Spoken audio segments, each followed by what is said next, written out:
From Social Prosperity Partners, this is Community Catalysts.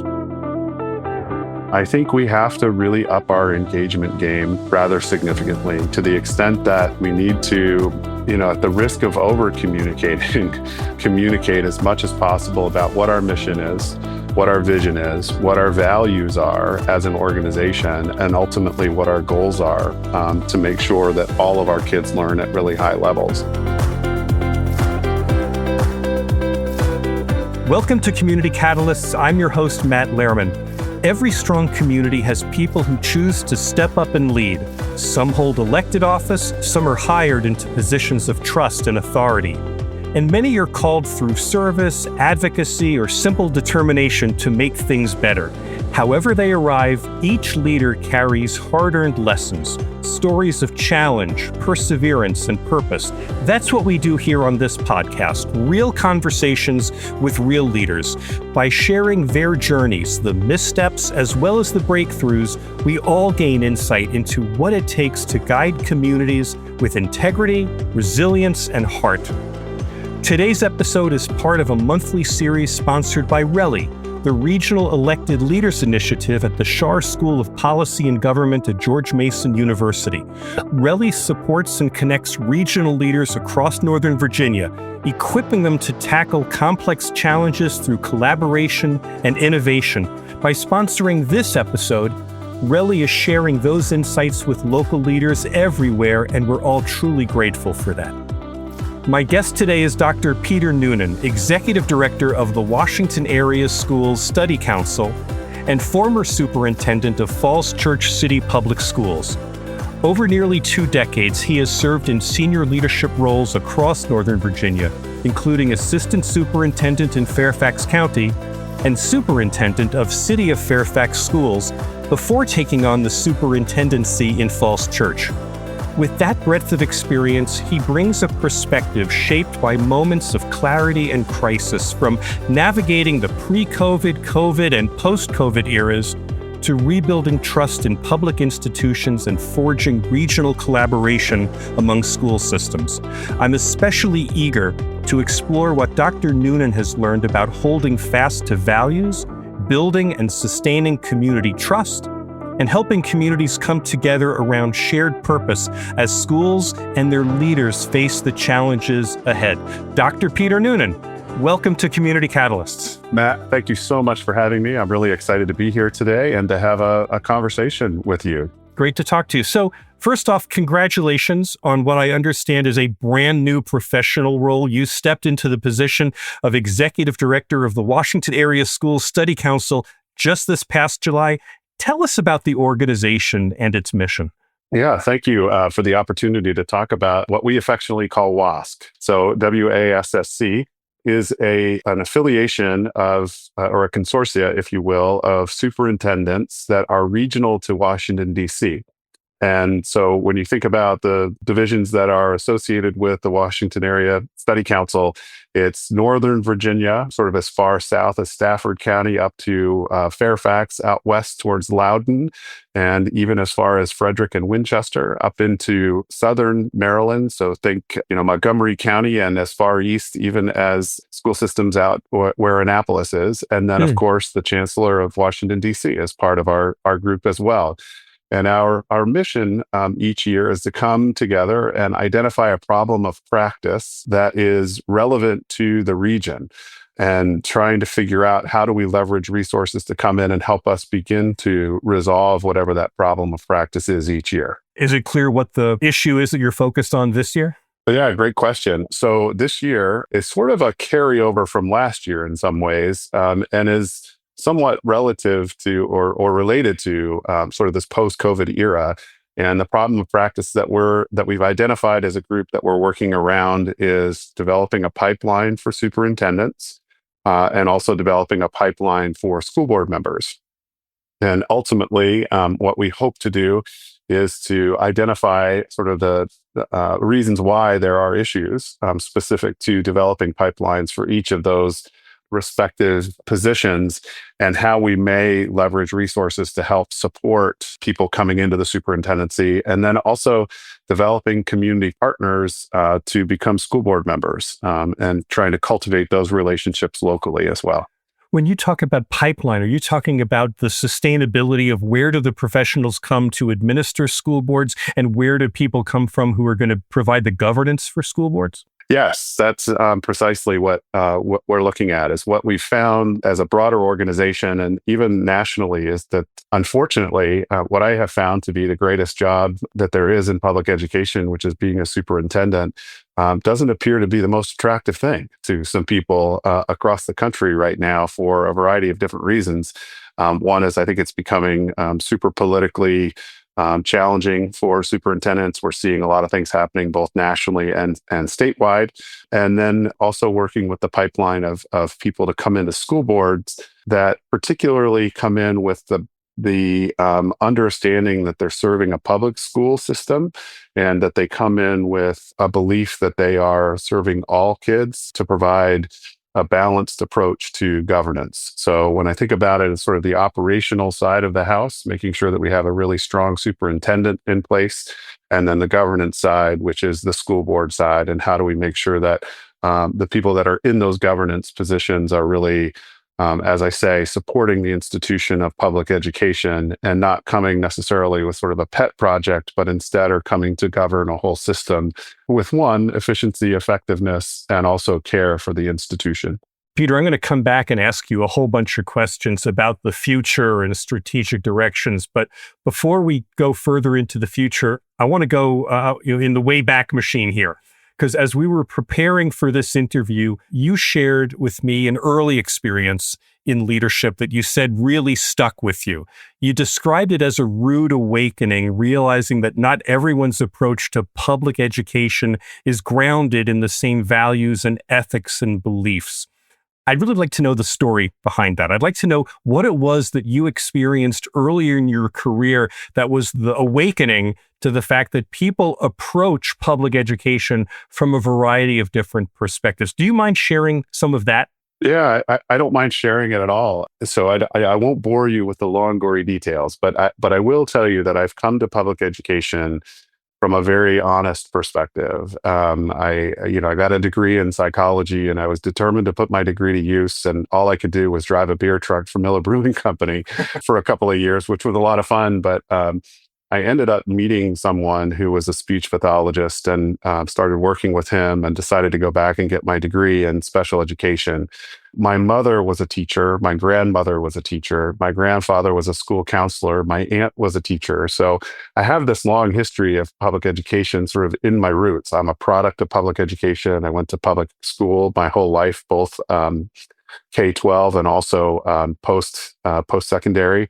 And I find that the job, as I approach it, is not a job. It's more of an avocation. This is something that is part of who I am. It's a lifestyle that I lead, and it's much, much more than a paycheck.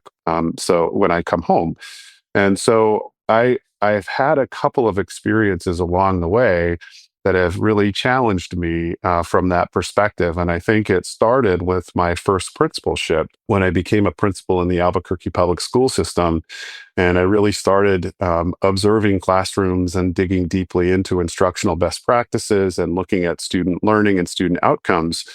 It's something that I have always had sort of coursing through my veins in many ways, is what are the best ways that we can instruct kids, not only best instructional practices for the content that we're teaching, but meeting kids where they are, because we're serving kids that have special needs. We have students that are ESOL students. We have students that have 504 plans, et cetera, and no one kid learns the same way. So when I would go into classrooms and I would observe these teachers, knowing how I prepared, what I found was that preparation was remarkably different for some of our teachers. And in some cases, and I don't mean to throw anybody under the bus by any means, but in some cases, there was no preparation. And there was just this lack of respect in some ways for the profession that was very challenging to me. And so that was my first lesson. my second lesson came when I sort of moved up the ranks and became an assistant superintendent for a region in a very large school system in Fairfax County, and was supervising principals. And I found that the principals didn't always approach the work the same way that I did. Anyway, long story short, Matt, is that I found this through my progression. And it's not to suggest that I'm anything special, that's for sure, but it is to suggest that we all approach this work differently. It's a long way of saying that, to me, to be honest, I think it's a different approach from systems thinking to personal and independent thinking. And I think we've got to, in some ways, sort of rally the troops back to, we are a collaborative organization that works together interdependently with mutual accountability about common goals. And we've got to get that taken care of, as opposed to just what meets your needs individually as an employee. For people who work in public education, what's the practical difference between someone who approaches this as a passion and an avocation, as you said, versus someone who approaches this as a job? I think the practical aspect is that we're working with human beings. And because we're working with human beings, especially kids who can see right through us, they know us the moment we walk in the door, and they know what our commitment is. And that commitment, in many ways, is a predicate for success.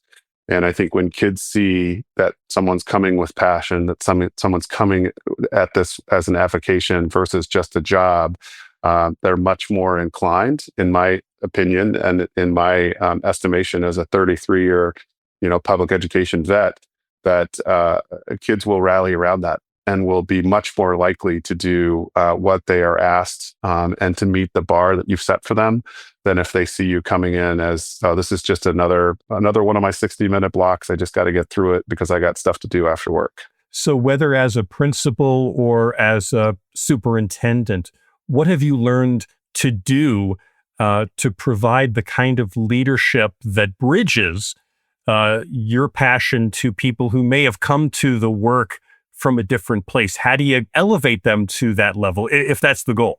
Yeah, no, it's a great question. And that, that is certainly one of the sort of existential questions that sort of hangs out there is, can you teach someone to be relational? Can you encourage someone to have passion when they may not have passion for what it is that they're working on? So to me, it starts with really two things. One is, what does the pipeline look like of people that are coming into the profession? So working closely with our colleges and universities to make sure that we're seeing students at that level that are pre-service, that are coming to the work for the right reasons.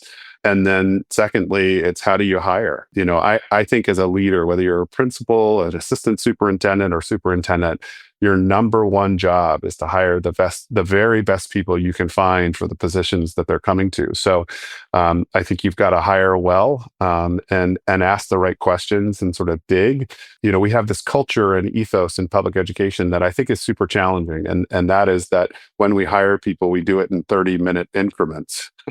And unfortunately, 30 minutes doesn't give you enough time at all to sort of fully understand what somebody's passion is and the like. So one of the things that I've been an advocate for as well is asking folks that we're hiring to come in and actually teach a lesson with kids and see them in action and see how they build relationships. So that's sort of thing two. And then ultimately, thing three for me is sort of that piece that you say, how do you support the bridging if you have someone who may not have that same passion? And I think a lot of that is done through some work constructs or some choice architecture, if you will, of how people are organized when they're put into schools or into systems. And so one example would be, if I have a chemistry teacher that's struggling with building relationships, I want them to work with other chemistry teachers that are really good at it so that they can learn from each other, they can be mentored, that they can be cajoled, that they can be worked with through professional learning also on how you build relationships. Because I think once you start to build those relationships and you get to know the students that you're working with, I think passion flows from that in many ways. Peter, the people who listen to this podcast are people who are leading or are emerging as leaders in their respective communities, whether it's in school boards or city councils and the like.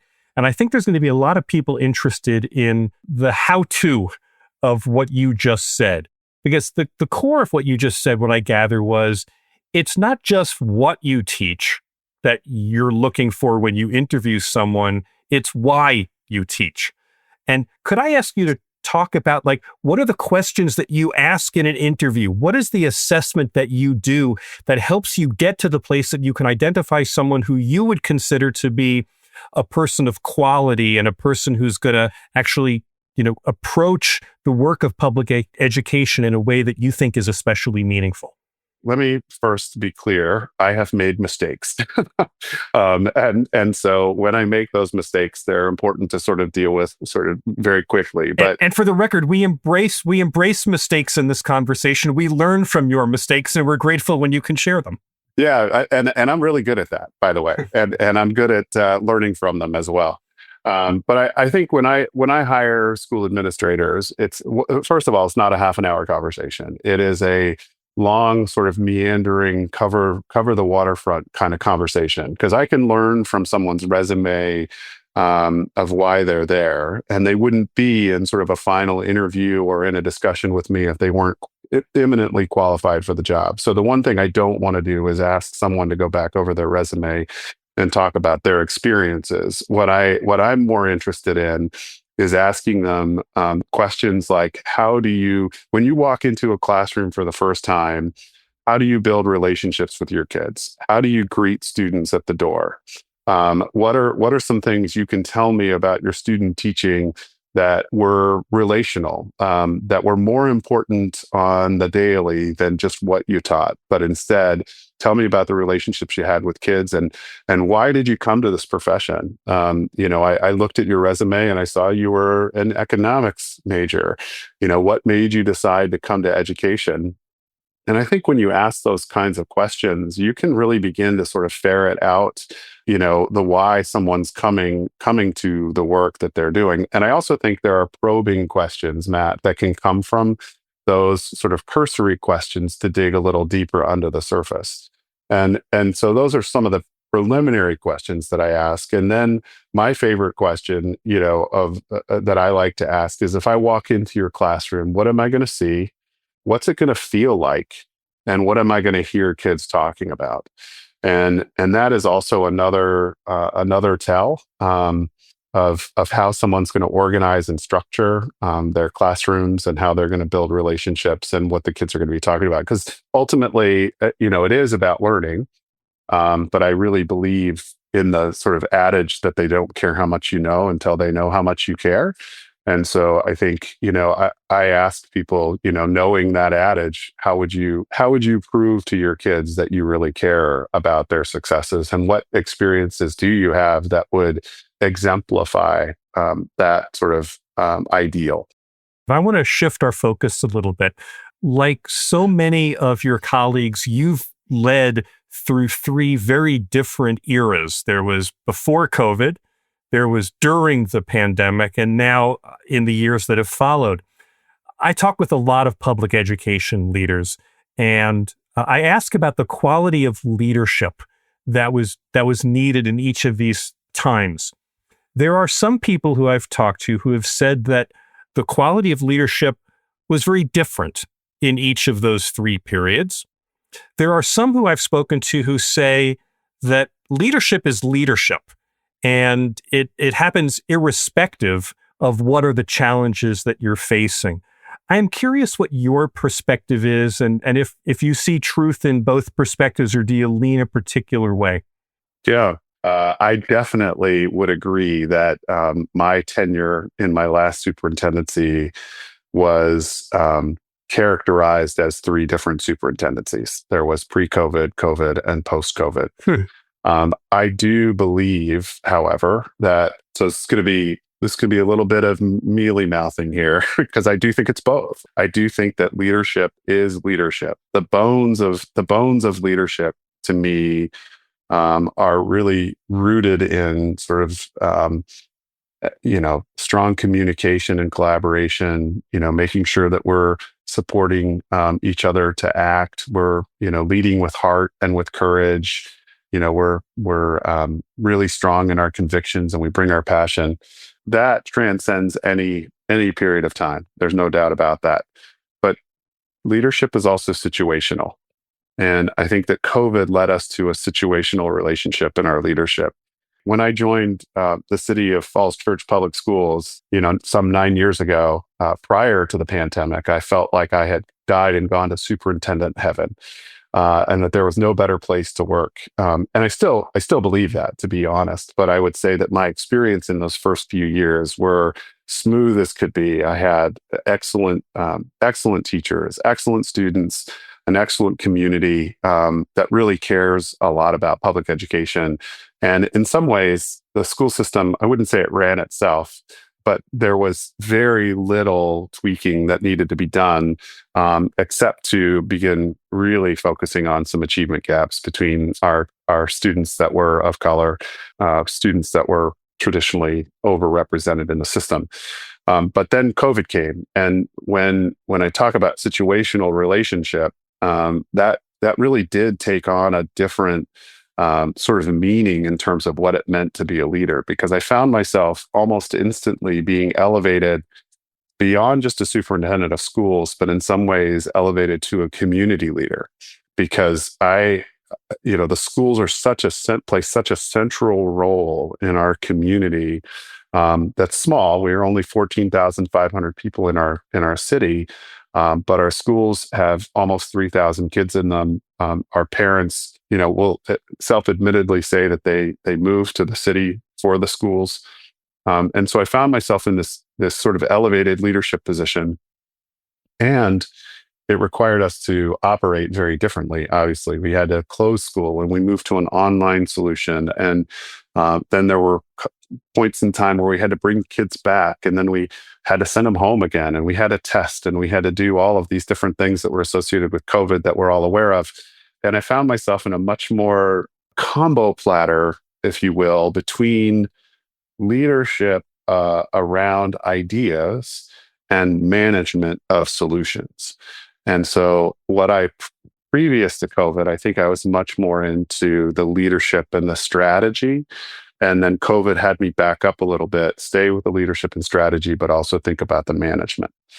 And as COVID progressed, or the period of time during COVID progressed, what I found was that the management piece became self-sustaining in some ways.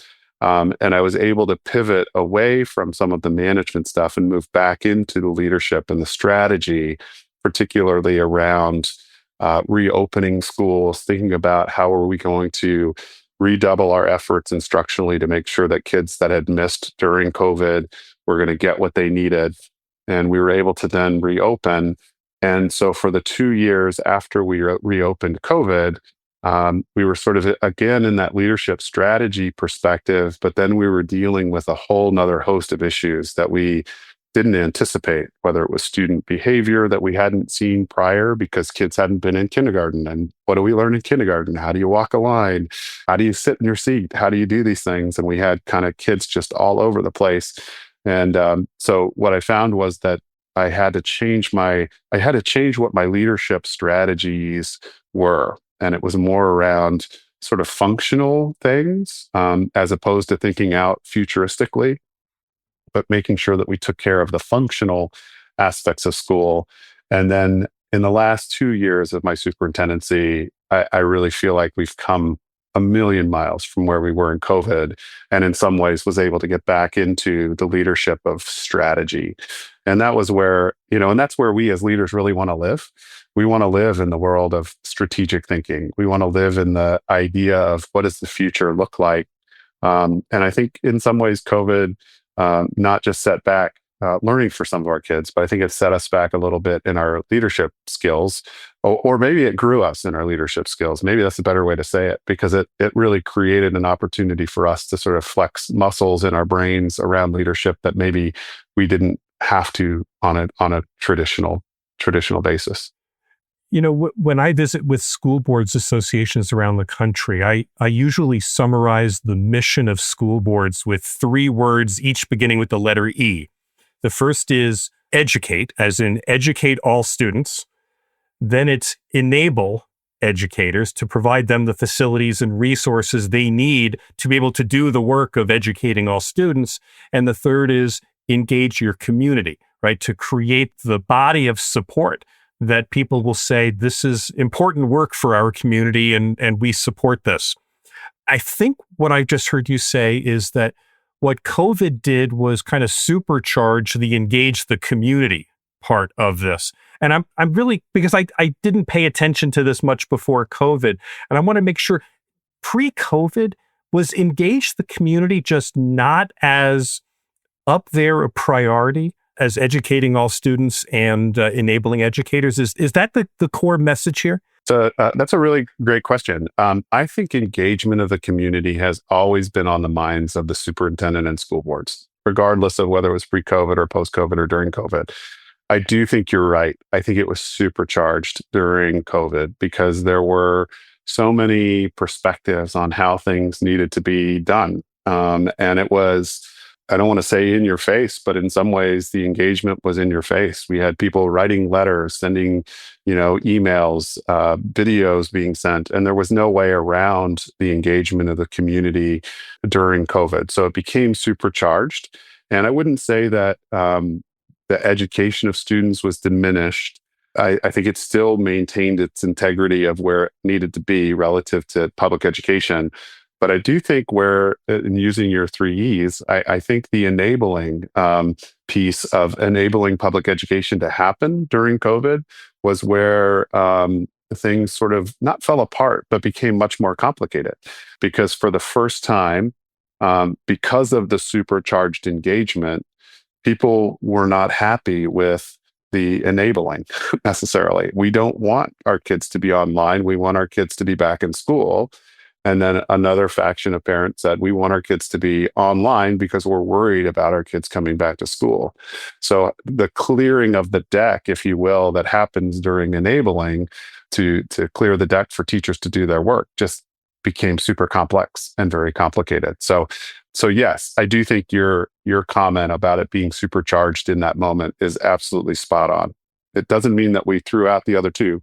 It just became, there was no way around the engagement, if you will, like there may have been previously. I want to widen the circle of this conversation a little bit because we've been talking about this just as COVID, but there's a lot of other factors that are going into public dialogue about public education and community life, civic life on a national basis. Many people, and I work with people in school boards, I work with people in municipal leagues, so city councils and town councils and county associations as well. A lot of people since COVID are saying that people in their community have lost trust in public institutions. I wonder if you have any thoughts on what steps are effective in the realm of public education, maybe things that could be used in other areas as well, to rebuild that trust. What's the advice that you give to superintendents or school board members to rebuild trust in their institutions? I would agree with the assessment that you've made. And I think we experienced that even in our small district where everybody loves our schools, and we even saw a small group of people that have come out subsequent to COVID and other things that have sort of said they've lost trust in not just our institution, but all public institutions. So in terms of like the antidotes to that trust issue, I think we have to really up our engagement game rather significantly to the extent that we need to, at the risk of over communicating, communicate as much as possible about what our mission is, what our vision is, what our values are as an organization, and ultimately what our goals are to make sure that all of our kids learn at really high levels. And we need to do that beyond just those that have children in the schools. I think we need to do that in a much broader community. So, when I think about Fairfax County of, multiple millions of people, there may be only, 500,000 families that have children in schools. So that leaves you another 1.5 million people that need to know why you exist. And I think continuing to beat the drum of why we as a public institution exist, that we see it as perhaps one of the last, civil rights opportunities in our country, free and public education for all kids. and that the public good that it provides, whether it's showing people in detail what our graduates are doing when they leave, how they're supporting the local economy, and the like. So how do you do that?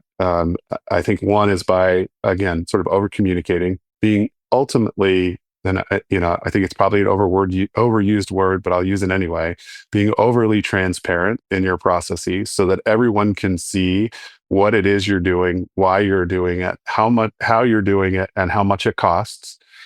Because I think a lot of times that's where some of this mistrust is born, is from some of the economic perspectives of it. And then talk about the value that we bring as part of that transparency to the community. So I think leveraging city councils, county councils, leveraging your PTAs, leveraging your economic development authority, leveraging the arts foundations in your communities. Everywhere you can go, you want to make sure that you're communicating why public education is important. So it kind of loops back, and forgive me, Matt, for making this connection back maybe, but when we talk about leadership, it does sort of lend itself to almost a different kind of leadership situationally, where superintendents' jobs are as much about information as they are about education. Our work then making sure, there was a day where superintendents were part of every Rotary Club and every Lions Club and, all of these different organizations, and nobody does it anymore. I think we've got to get back to, being embedded in the community in a different way than we have been in the past. Peter, I have one last question I want to ask you about. Obviously, this is the episode that is sponsored by RELI, the Regional Elected Leaders Initiative. And I've had the privilege over the last year to interview a lot of civic leaders from across Northern Virginia. And I have learned a lot. We've all learned, you've been listening, a lot about the nature of regional collaboration in Northern Virginia. What have you learned that's unique to Northern Virginia about the collaboration between counties, cities, and school districts? I know there's a lot of overlap between these things. What has worked? What's been important about getting different jurisdictions to work together, not just on the agenda of public education, but on the agenda of bettering the world of Northern Virginia? I think the one thing that I am reminded of every time we have one of those regional meetings is that there's real power in numbers. That when we organize ourselves and when we put thoughts down as a broader group, and we share those with our local legislators, or our even federal legislators, they come with much more weight and much more power. And so I believe in the power of numbers, and I think what we've seen with RELI, especially when we were facing, and I'll just give you an example, we were facing an issue 2 years ago where the State Department of Education had put in play a new science of reading program that needed to be rolled out within the next year and a half. And there was very little information about how it was going to roll out, or what the plan was, or how professional development was going to work, or where the money was going to come from. And so as a broader Northern Virginia region, the superintendents, school board chairs, vice chairs came together and said, how do we not push back, but how do we get clarification? And so by all of us coming together, writing a paper, we ended up writing a 3-page paper letter, essentially, to the State Department of Education about how this was going to work. And we got an answer. And I'm not suggesting that if I wrote to the State Department of Education, I wouldn't get an answer, but I wouldn't get an answer as comprehensively done as I did because we came as an organization. So I do believe that there's power and strength when we come together and organize around some ideals that we share. And we'll never know what those ideals are that we share unless we actually get in the room together. And I think that allows us then to develop some common goals, some common outcomes that we can track together, and really then kind of sink our teeth into. What's your advice to champions of public education elsewhere in the country about the value of their collaborating and working in partnership with people in other government jurisdictions, or perhaps even in business and in their communities in other ways as well? Organize, organize, organize. I think about sort of what has happened, and it's somewhat analogous. And I'll say this, and you can agree or disagree, and I'll happily take your pushback.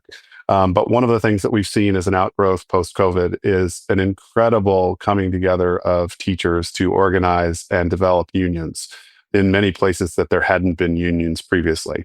And I think part of it is protection. I think part of it is to make sure that teachers are getting what they deserve. And what has happened is there are many, many more teachers unions now that are active than were previous to COVID. I think in the post-COVID world right now, as we think about saving public education as we know it, the organization of leadership, not to unionize, but to coalesce and develop these strong structures with not only your local electeds, but also with your business and industry people in your community, making sure that you hit faith-based leaders as well. Because many, many people in our community listen to faith-based leaders more than they listen to us as public educators. But getting everybody in the room to talk about the value that we bring as a public institution is absolutely vital. So I would say that strength in numbers and the diversity of people that are in that organization, and even if they come with diverse voices, hearing those voices out, and then coalescing around some common messaging about the value of public education is, I think, where it's at across the country. This goes back to the point you made earlier. Since COVID, the idea that how we engage the community is of greater importance than ever, at least than ever in the course of the careers of those people who are practicing it today. That is not an effort that you can do on your own. It is an effort that requires partnerships and collaborations. And I'll pull something else out from earlier, what you said, that there needs to be a strategy to the timing of it, right? So you make your friends before you need them. You dig your well before you're thirsty. And in this case, people who are in public education need to be building those connections, those bridges, those allies for the work of public education now, because the challenges we're facing, are only going to get harder, and we need all the support that we can get. I will not take credit for this quote, but I'll say it, and that is the best time to fix your roof is when it's sun shining outside. When the sun is shining outside, not when it's raining. And I think you're absolutely right. I think now more than ever, we've got to build these relationships so that we build that deep well of support, and that we have something to draw on. I couldn't agree with you more. Dr. Peter Noonan, thank you so much for being open to this conversation. It's been really great talking to you. Matt, thank you so much for having me. It's been great talking to you as well. Good questions. Thanks again to my guest, Dr. Peter Noonan, Executive Director of the Washington Area Schools Study Council. And thank you again to RELI, the Regional Elected Leaders Initiative at the Schar School of Policy and Government at George Mason University, for their sponsorship of this episode. Listening to Dr. Noonan, I'm struck by how leadership in education, and really in any community, requires both resilience and renewal. The pandemic years tested public trust in profound ways, yet his perspective reminds us that values endure, trust can be rebuilt, and communities are strongest when they focus on what binds them together. That reflection leads me to this week's candid question for all community leaders. Which is the greater responsibility of public leadership, to hold firm to your core values, or to remain open to hearing and considering the views of others? I'd love to hear your answer. Call 602-688-2724 and leave me a message. By sharing your answer, you're helping strengthen the leadership conversation we're building here together, and your response may be featured in a future episode. And while you're at it, if you'd be open to sharing your own journey of leadership, the lessons and stories that shape you, click the podcast guest link in the show notes. What you've experienced might offer precisely the insight and encouragement another leader needs to hear. Community Catalysts is edited by Nick Living the Dream Tantillo. Our executive producer is John Little. I'm Matt Lehrman of Social Prosperity Partners. Thanks for listening. We'll be back soon with another Community Catalyst.